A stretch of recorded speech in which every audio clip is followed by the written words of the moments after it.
Amém. Nós estamos na campanha 40 dias de jejum e oração. O pastor Edson Queiroz é um pastor batista, mora em São Paulo. Não sei precisar o nome da cidade dele, mas ele tem sido usado por Deus para abençoar a vida de muitas igrejas, de muitos crentes, através deste livro 40 dias de jejum e oração. E nós, então, domingo passado já foi, o pastor Nestor pregou aqui, e na segunda-feira nós já começamos, então, com a campanha.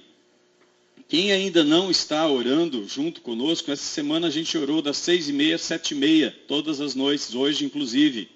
A partir de amanhã nós vamos estar daqui das 7 às 8, tá? Das 7 às 8. Terça-feira, você pode vir, porque nós vamos fazer das 7 às 7h30 um momento de oração, e depois eu vou passar um documentário sobre um avivamento que aconteceu nas ilhas Fiji. Um mover maravilhoso do Senhor. Agora faz 10, 12 anos, talvez no máximo 15 anos atrás, as igrejas se uniram e Deus restaurou aquelas ilhas. Então venha para assistir este documentário, é 1h e pouco. Então lá pelas das 7, 8h30, no máximo 15 para as 9, nós estaremos encerrando, então para que você esteja aqui recebendo então deste mover de Deus também na sua vida, ok? Então os livros já acabaram, quem pegou, pegou, quem não pegou, ficou sem. E aí, quem quiser fazer depois a campanha, pode fazer na sua vida pessoal, pedir para alguém que tem o livro, pode fazer depois, acompanhar depois, sim? Se não tem o livro, vem aqui. As lições dia a dia. Exato, então você pode acompanhar, mesmo estando aqui conosco. Tá? O jejum ele é pessoal. O jejum é pessoal. Essa semana, alguns jejuaram o almoço, outros jejuaram coisas deliciosas, outros jejuaram, enfim, aquilo que decidiram jejuar. O jejum é algo que você entrega para Deus. Nós não estamos aqui para estabelecer é isso ou aquilo, ok? Nós queremos meditar um pouquinho sobre esse tema. E quem tiver sua Bíblia, pode abrir então a sua Bíblia em Gálatas capítulo 2, verso 20. Gálatas capítulo 2, o verso de número 20. Quem não tem Bíblia pode olhar aqui para frente, que nós vamos ler o texto que está projetado ali. Se você tem alguém que não tem Bíblia perto de você, pode compartilhar a Bíblia com ele. Nós vamos depois ver alguns outros textos que servem também de respaldo, de apoio para aquilo que nós queremos, então, meditar. Essa mensagem não é minha, ela foi feita pelo pastor Edson Queiroz. Então, nós queremos, então, nos integrar integralmente, então, hoje, dentro da mensagem que ele trouxe. O pastor Nestor, ele trouxe aqui já para a igreja, porque nós precisamos de avivamento, numa outra vez que ele pregou aqui. Então, aquela mensagem já foi pregada. Eu vou pregar uma outra mensagem, então, domingo que vem, mas que também faz parte deste projeto de avivamento. Nós vamos falar alguns avivamentos que aconteceram no Antigo Testamento, como Deus se moveu ali, e com certeza a história do Novo Testamento, Atos 29, nós é que estamos escrevendo como igreja. O livro de Atos e o livro de Jonas são dois livros na Bíblia que não têm fim. O livro de Jonas são apenas 4 capítulos, mas ele não tem um final. O livro de Atos também, ele termina assim como que tendo uma possibilidade ou algo que pudesse ser continuada.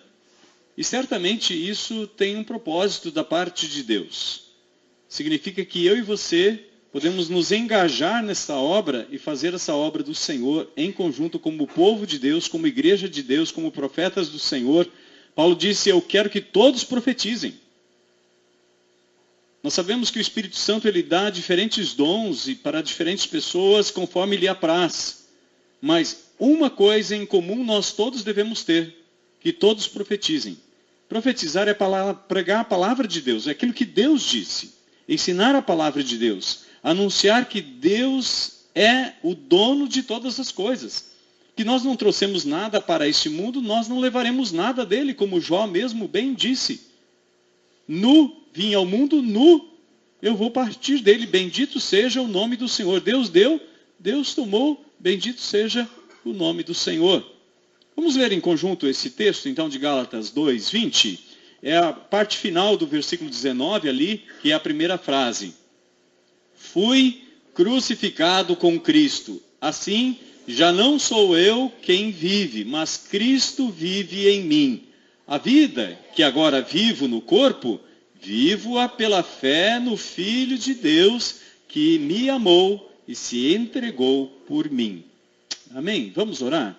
Pai querido, abençoa esta palavra no nosso coração. Senhor, que nós possamos entender a profundidade desta palavra e não somente entender, mas também viver a profundidade dela. Ó Deus, que nós possamos praticar esta palavra no nosso dia a dia, para que possamos te honrar, não somente com nossas palavras, mas também com nossa vida. Recebe nossa gratidão, Pai, porque Jesus entregou sua vida em nosso favor. E assim como pelo seu amor, nós somos também chamados a nos entregar a Ti. Pai, abençoa-nos em Ti mesmo, para a glória de Jesus. Amém.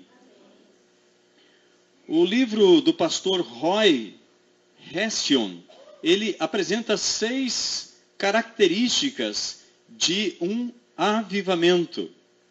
Em primeiro lugar, ele diz que é uma nova experiência de convicção de pecado entre os salvos. Talvez você pergunte assim, mas nós que já fomos salvos precisamos ter convicção de pecado? Com certeza. Com certeza. João fala na sua primeira carta, no capítulo 1, se nós dissermos que nós não temos pecado, a nós mesmos nos enganamos e a verdade não está em nós. Muitas vezes as pessoas imaginam que ser um cristão é como se tornar sócio de um time. Se você pagar a mensalidade, você tem seus direitos e você continua torcedor daquela equipe. Mas o ser cristão é vida. É vida. E no dia a dia, nós falhamos. Jó disse, ninguém que é nascido de mulher e vive nesse mundo, vive sem pecado. Nós pecamos. Nós agimos muitas vezes contra a vontade de Deus. Muitas coisas que talvez nós nem consideramos errado. Que às vezes a cultura à nossa volta considera aquilo perfeitamente possível. Ah não, hoje os tempos são diferentes, muitos dizem. Mas na verdade, quando nós temos um mover especial do Espírito Santo sobre nós, a nossa convicção de que aquilo deve ser abandonado, vem à nossa mente. Às vezes nós estamos fazendo algo que socialmente não é errado, mas não convém. Paulo diz em 1 Coríntios, 2 vezes, ele diz, todas as coisas me são lícitas, mas nem todas convêm. Todas me são lícitas, mas eu não vou me deixar dominar por nenhuma delas. Então, como declaração de batistas, nós dizemos que nós lutamos contra todo tipo de vício. E olha que o vício ele pode tomar proporções bem diferentes. Depende da cultura, do lugar onde você vive. Às vezes até pescaria pode se tornar um vício. A pessoa deixa de fazer coisas que são essenciais para a sobrevivência da família e vai pescar, por exemplo. Deixa de trabalhar para ir pescar. Perde o emprego. Talvez você possa dizer, pastor, você está exagerando. Não estou exagerando. Mas muita gente, por causa de hábitos, está destruindo a família. Hábitos prejudiciais. Domingo passado nós lamentamos a perda do meu sobrinho, que esteve 3 meses aqui se tratando por causa do álcool.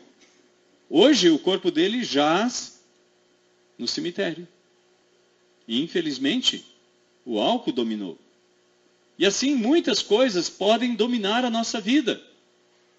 Muita gente é viciada por novela, por exemplo. E há um novelo que envolve a pessoa, ela não consegue se desenlinhar daquilo. Outras se envolvem com mentira ou com conversa, com a última notícia. Atenas tinha esse problema. Eles queriam saber da última notícia. De repente nós nos viciamos em jornal. Eu já fui viciado em jornal. Eu assistia o jornal de manhã, de meio-dia, de noite e o da meia-noite. Eu assistia 4 jornais e às vezes em 3 ou 4 canais diferentes para ver se mudava alguma coisa. Eu me tornei viciado em notícia. Ou não pode acontecer? Com certeza. Às vezes a gente pensa, não, eu tenho que ficar sabendo da última notícia. O que vai acontecer com a minha vida se eu não ficar sabendo da última notícia? Segundo, uma nova visão da cruz de Jesus e da redenção.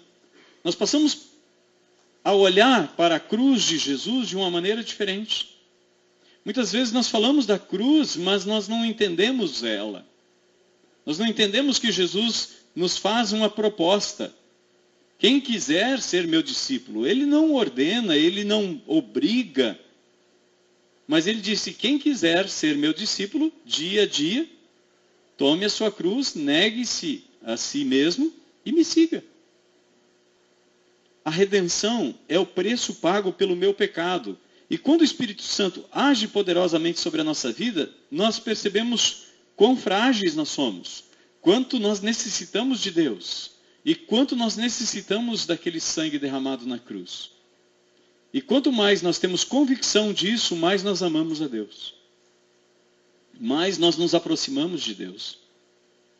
Eu fui a primeira vez para a faculdade, para o seminário, quando eu fui para o ensino médio.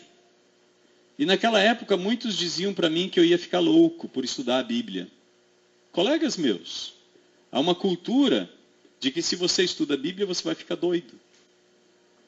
Então eu fazia da seguinte forma, eu pensava assim comigo mesmo, eu vou estudar, mas não vou estudar demais. Sabe, numa dessas, muitos diziam para mim, pessoas que foram para a faculdade, elas abandonaram Deus porque perceberam a lógica da vida e da filosofia e deixaram Deus de lado.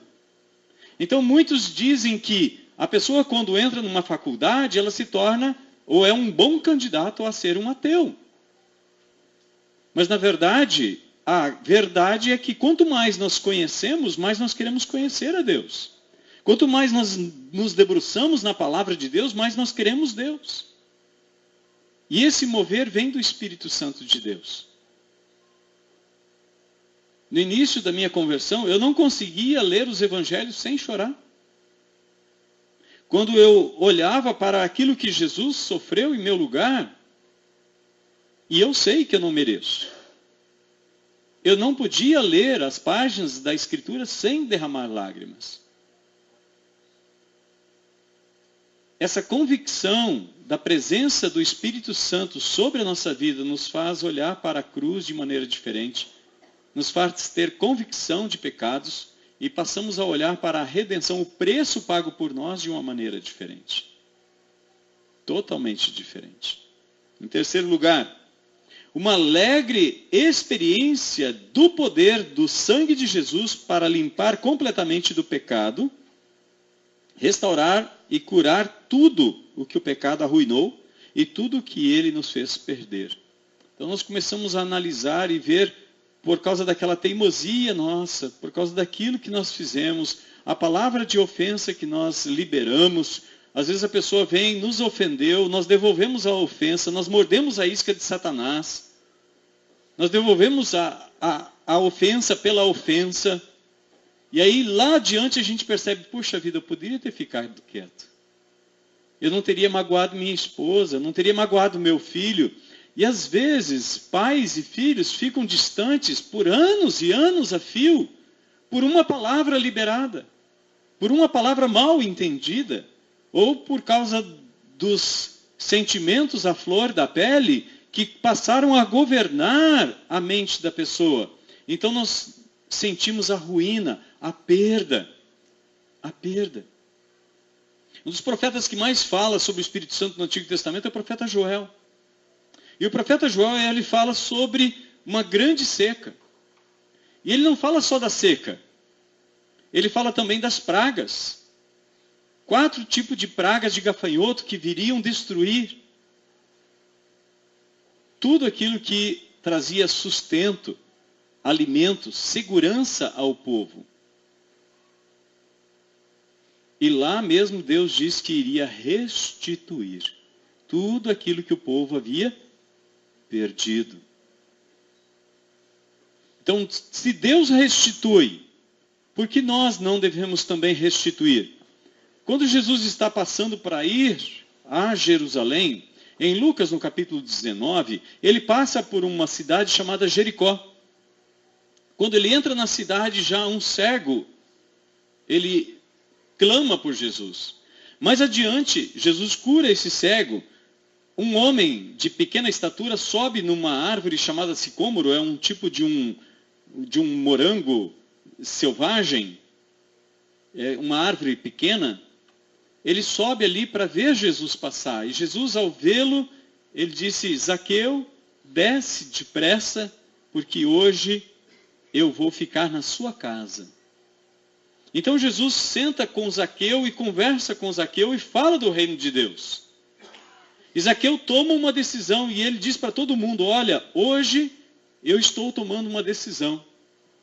Vou dar metade dos meus bens aos pobres, aos necessitados.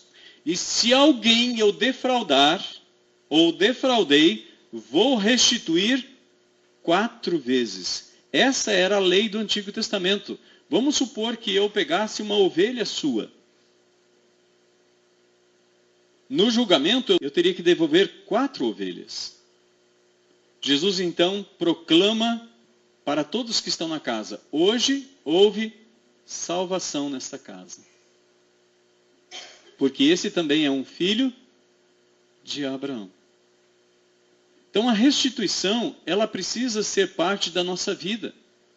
Quando o mover do Espírito Santo vem sobre nós, nós não ficamos calados, nós vamos lá buscar reconciliação com aquela pessoa que nós, por algum motivo, tivemos algum tipo de desentendimento.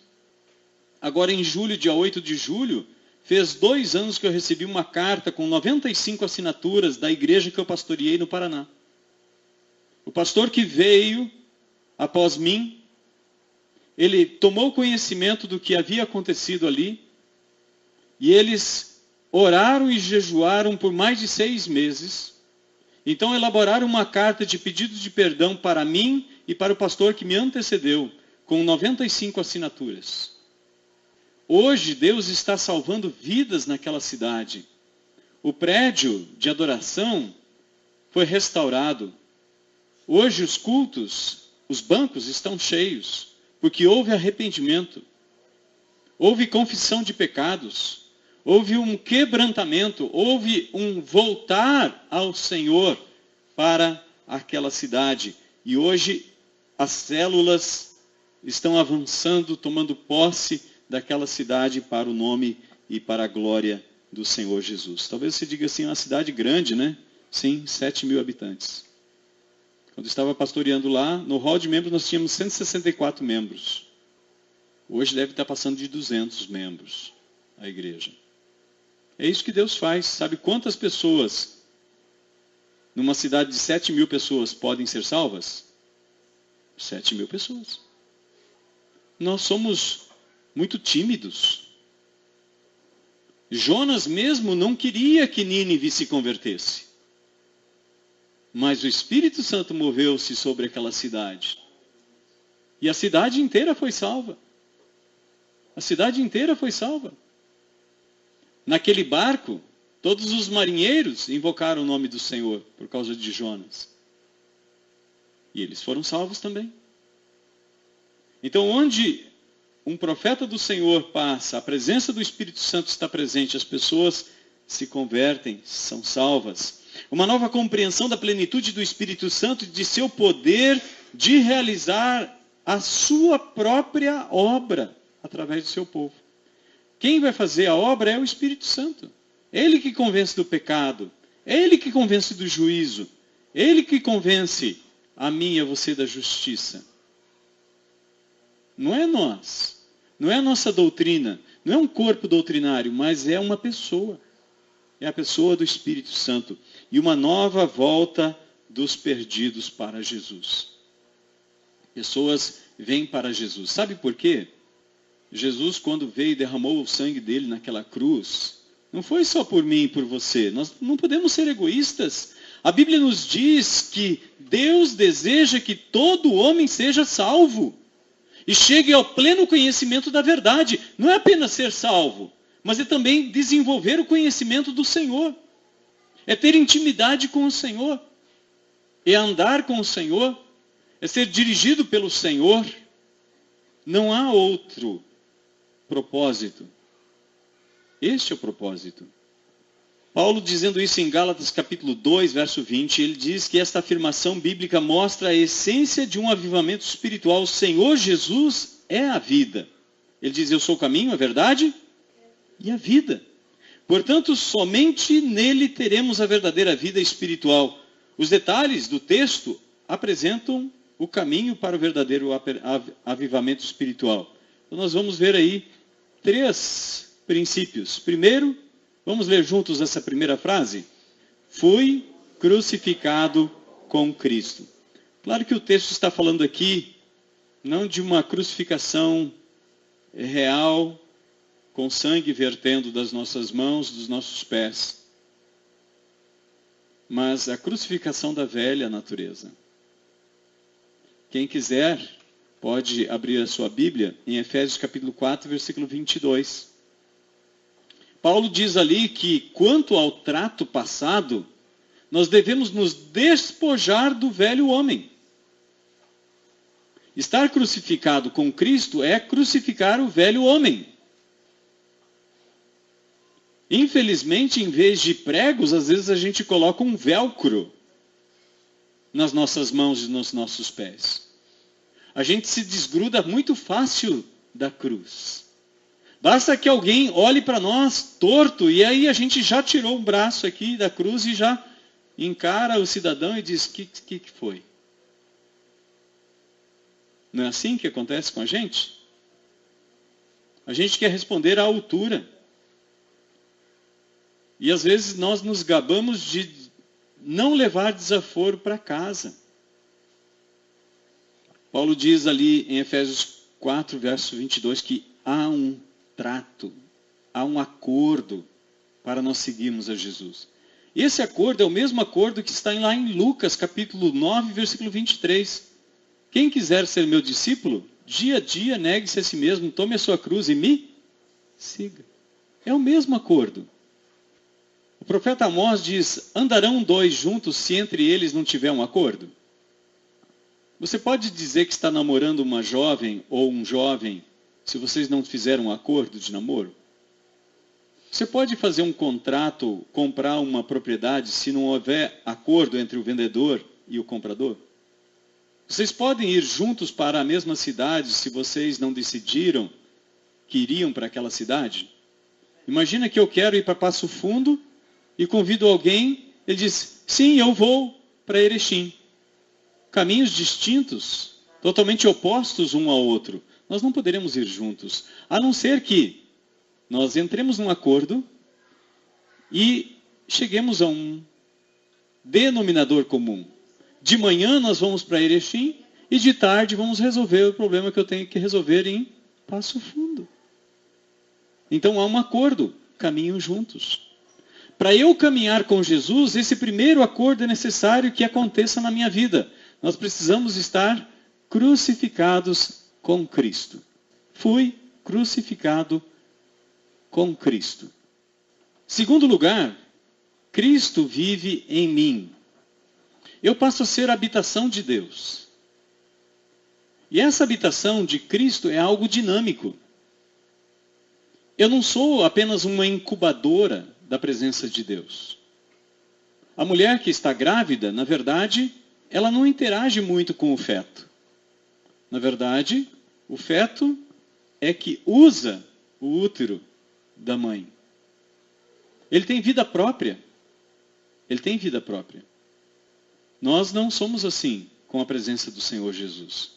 Deve ser algo constante, um diálogo, um acordo, para caminharmos juntos. Abra João capítulo 16, verso 7. Olha só o que Jesus está falando ali. João capítulo 16, verso 7. Jesus, naquela última noite, ele diz aos seus discípulos as coisas mais importantes pelas quais ele veio a esse mundo. No capítulo 13, verso 1, diz que ele amou os seus e amou até o fim. Na sequência, ele pega uma bacia e pega água e pega uma toalha e lava os pés dos discípulos. Os discípulos haviam preparado aquela janta, mas eles não lavaram os pés uns dos outros. Então o mestre pega a toalha, pega a água, pega a bacia, e ele se verga diante de cada um deles, e assentado ali, talvez de joelho no chão, ele lava os pés, discípulo por discípulo. Na sequência ele diz, olha, eu estou indo preparar um lugar para vocês, no capítulo 14, que é uma linguagem de casamento. Quando o noivo vinha e fazia um acordo com a noiva, com a família, ele saía dali, ia para a casa do pai e construía uma casa para ele morar com a sua esposa. E no final do tempo de acordo, ele voltava para o casamento. É isso que Jesus disse, eu vou para a casa do meu pai, na casa do meu pai tem muitas moradas, eu vou preparar um lugar para vocês. E quando estiver pronto, eu vou voltar para que onde eu estou, vocês estejam também. É um acordo de casamento. A Bíblia chama a igreja do Senhor Jesus de noiva. E ele é o noivo. É uma linguagem figurada para exemplificar que nós vamos estar com Deus para todo sempre. Nós vamos agora ter uma nova vida, uma nova casa. Nós vamos desfrutar de tudo aquilo que pertence ao noivo. As pessoas estão se acotovelando aqui, lutando por causa do dinheiro aqui deste mundo. Estão matando, roubando, mentindo, enganando as pessoas por causa de dinheiro. A Bíblia nos diz que no céu as ruas vão ser feitas de ouro. O ouro lá não tem valor nenhum. Não serve para nada mais do que para fazer estrada, para a gente pisar em cima. Agora imagina a riqueza desse lugar, a beleza desse lugar, a majestade deste lugar que nos aguarda. Jesus então diz naquela noite, um pouco mais adiante, eu sou a videira e vocês são os ramos. Meu Pai é glorificado se vocês dão fruto. No verso 16 ele diz, não foram vocês que me escolheram, fui eu que escolhi vocês. Eu que escolhi vocês, eu escolhi vocês para darem fruto. E qual é o fruto que nós podemos dar para Deus? Qual é o tijolo que nós podemos mandar para o céu? São vidas. Vidas preciosas pelas quais Jesus verteu o sangue dele na cruz. Ele não morreu por causa dos anjos. Ele não morreu por causa de dinheiro. Ele não morreu por causa de poder político. Pilatos disse, olha, se você sabe com quem você está falando, eu tenho autoridade para liberar você, para não morrer, e tenho autoridade também para te matar. Ele disse, olha, você não teria essa autoridade se de cima não fosse dada para você. Agora, o meu reino não é deste mundo. O meu reino não é deste mundo. Jesus não veio aqui para brigar por poder político. A igreja do Senhor Jesus não é palanque político para que nós venhamos a defender a ideia de A, B, C ou D.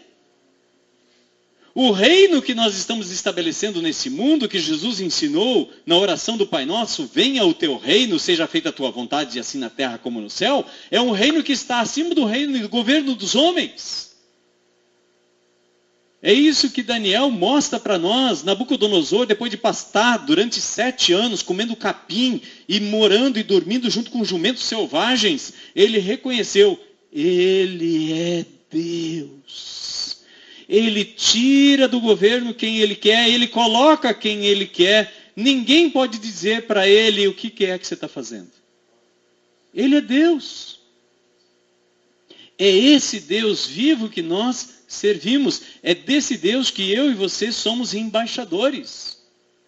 Não temos que ficar aqui pedindo por obséquio àqueles que estão no governo. Devemos respeitá-lo porque eles são autoridades instituídas por Deus para governar o mundo que nos cerca. Para que tenhamos um tempo adequado e de paz. Mas somos nós, como povo de Deus, que devemos chegar lá para o prefeito, para a Câmara de Vereadores, para o governo do Estado, lá no Piratini, em Porto Alegre, e dizer, o que é que nós podemos fazer pelo Senhor? Estamos aqui para ajudar. E não ficar como se fosse um mendigo com um chapéu na porta do gabinete, pedindo uma esmolinha, pelo amor de Deus. Deus colocou recurso na minha mão e nas mãos daqueles que te cercam, do povo de Deus, para nós fazemos diferença na sociedade onde nós estamos? O que é que nós estamos fazendo de relevante na sociedade que nos cerca?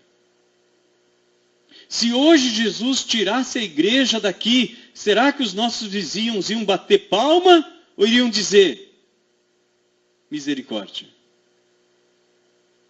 Se hoje todos os crentes fossem tirados de Getúlio Vargas, qual seria a reação do povo?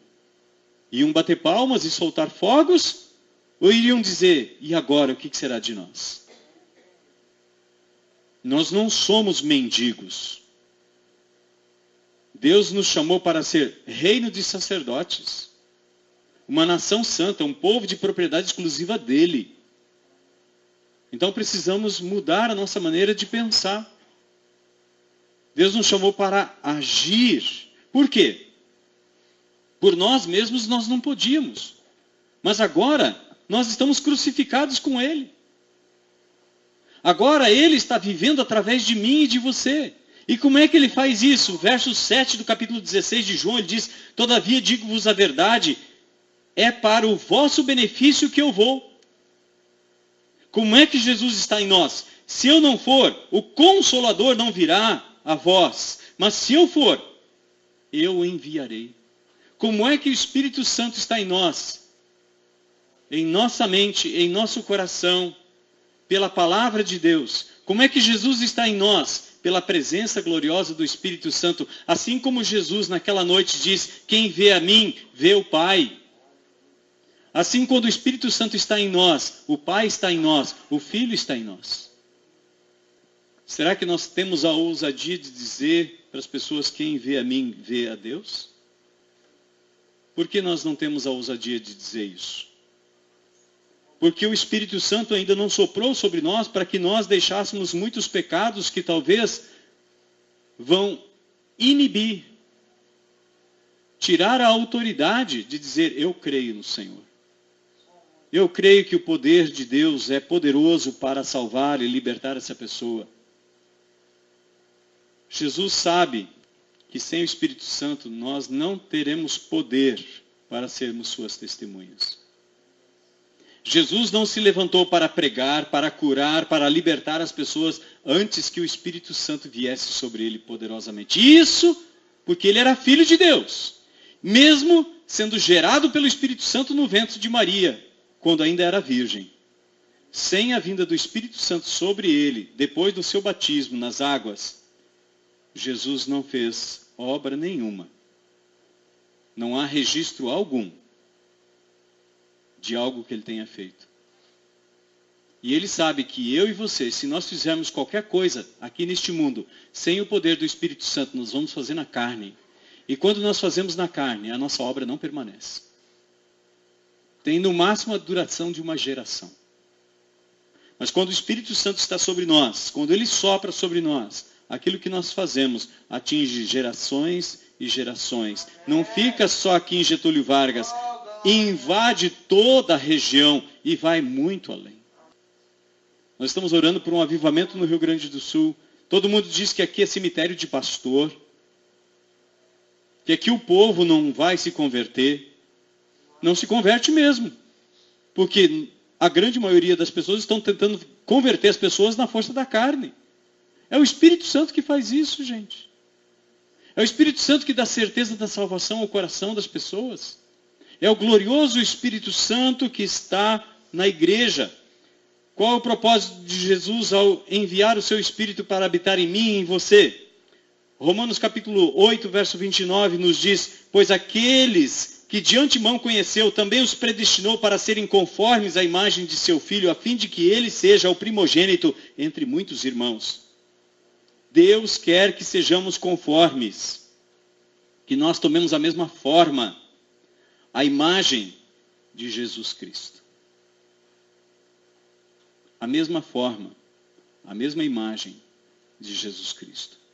Infelizmente, na mentalidade brasileira, as pessoas só lembram de Jesus pregado na cruz. As pessoas não lembram de Jesus abraçando um leproso. As pessoas não lembram de Jesus pagando imposto. As pessoas não lembram de Jesus repartindo pão. alimentando o faminto. Elas não lembram de Jesus acalmando a tempestade, parando o vento, acalmando o mar. Eles não veem Jesus ressuscitando o filho de uma viúva que não tinha ninguém mais para lutar e trabalhar para que ela tivesse o pão de cada dia para colocar em sua mesa. As pessoas que nos cercam, e muitas vezes eu e você, lembramos de Jesus somente lá agonizando na cruz.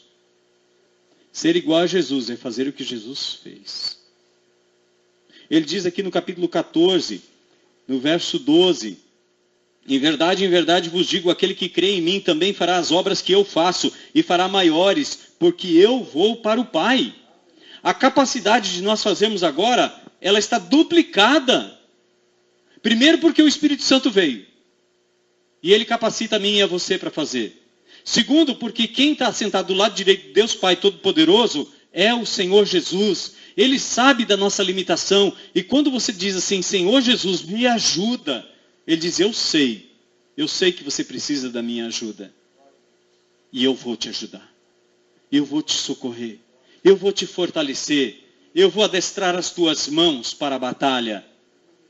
O apóstolo Paulo ajuda a compreendermos um pouquinho mais sobre isso, quando ele diz em 1 Coríntios, no capítulo 11, verso 1, sede meus imitadores, como eu sou de Cristo. Paulo andou por todos os lugares anunciando a mensagem do Evangelho. Pessoas foram ressuscitadas, pessoas foram salvas, pessoas foram libertas do poder do maligno, pessoas foram orientadas, libertas de fato. Notem, o texto diz, já estou crucificado com Cristo. Nós temos que partir daqui para frente. Nós temos que ter essa mentalidade de pessoas que já foram crucificadas com Cristo. Então será uma grande revolução na sociedade quando todos aqueles que se dizem cristãos começarem a considerar-se mortos para o pecado e permitirem que Cristo viva sua vida neles, pela fé. Em Romanos capítulo 8, versículo 19, diz que a natureza está aguardando a manifestação dos filhos de Deus. Às vezes a pessoa diz, Jesus vai voltar e vai restaurar todas as coisas. Não, é agora. É agora. Nós não precisamos de ONGs, de ecologistas. O cristão deveria ser o melhor e maior ecologista do planeta, cuidando da água, cuidando da natureza, sabendo administrar o lixo que ele mesmo produz, cuidar das matas, cuidar da fauna, cuidar da flora, cuidar dos animais, das plantas. Nós deveríamos agir com misericórdia. E por último, esta vida é pela fé em Cristo. Nós não andamos por vistas, nós não andamos por nós mesmos, nós não andamos por imitação. Andamos pela fé. No final do texto afirma, a vida que agora vivo no corpo, vivo-a pela fé no Filho de Deus, que me amou e se entregou por mim. A única forma de termos esta vida crucificada com Cristo e vivermos com Ele, e como Ele viveu, é pela fé. Fé é a certeza da confiança naquilo que Deus disse. Se Jesus disse que aquele que nele crê faria as obras que ele fez, por que nós vivemos sem fé? Será que Jesus estava mentindo quando disse isso? Era apenas um discurso retórico de despedida antes de ir para o céu? Com certeza não. Sem dúvida, pela fé podemos ter uma vida santa, ter as atitudes e o caráter de Cristo. E isto é o que Deus espera de todo aquele que se diz pequeno Cristo. Cristão.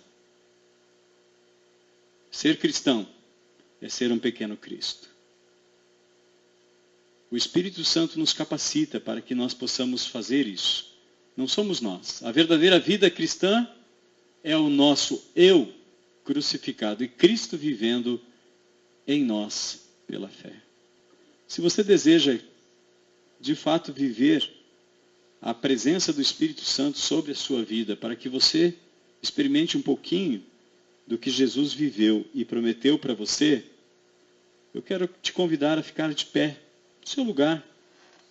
Se você deseja que o Espírito Santo venha soprar sobre você, vamos orar, vamos falar com Ele. É o Espírito Santo de Deus, vamos orar. Pai Celeste, nós colocamos diante de Ti, Senhor, nesta hora, a vida dos Teus filhos que vieram aqui, Senhor, para Te adorar. Ó Deus, nós repreendemos todo espírito contrário à Tua palavra. Tudo aquilo que vem para atrapalhar de vivermos, Senhor, uma vida plena. O Senhor Jesus disse que veio para que nós tivéssemos vida plena. Senhor Jesus, que ninguém mais brilhe na Tua casa, senão somente o Teu glorioso Espírito Santo. Que Ele dirija a nossa vida, que Ele dirija a Tua igreja, que Ele dirija a nossa semana, nossa vida, nossos relacionamentos, nossos diálogos, nossas conversas, Senhor, que elas sejam pautadas pela presença gloriosa do Teu Espírito Santo. Ó Deus, que o Teu Espírito Santo venha convencer do pecado, da justiça e do juízo o mundo que nos cerca, para trazê-lo, Senhor, aos pés daquele que é o Redentor das nossas vidas, o Senhor Jesus. Em nome dele nós oramos e repreendendo todo espírito contrário e declarando que somos completamente dependentes do Senhor. Ó Deus, abençoa-nos nesta fé, em nome de Jesus. Amém.